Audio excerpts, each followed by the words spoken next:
台湾网坛姐妹花詹咏然与詹皓晴今天在印的安全网球赛女双4强先胜后衰，以7比5、6比7、5、6比10不敌大会头号种子捷克组合卡雷茨科娃与斯尼科娃，无缘冠军赛。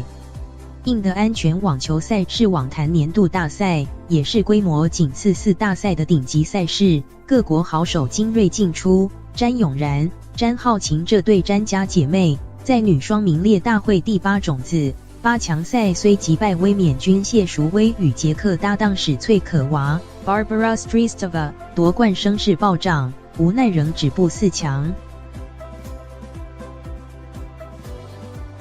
双詹组合今天面对大会头后种子卡雷茨科娃 Barbara Krejcikova 与斯尼科娃 Katerina Siniakova 首盘在3比5落后下，先宝再迫一口气连赶4局，反以7比5逆转先持的点。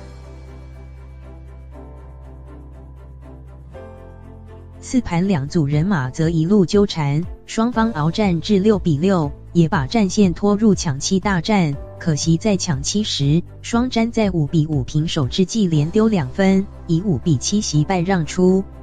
前2盘双方扯平，决胜盘上演超级抢时，不料双詹开局攻守失序，开赛就陷入1比6大幅落后。韧性十足的双詹即便盘中将比分追至6比6平，可惜决胜期没能乘胜追击，连丢4分，最终以6比10弃手吞败，也无缘挺进决赛。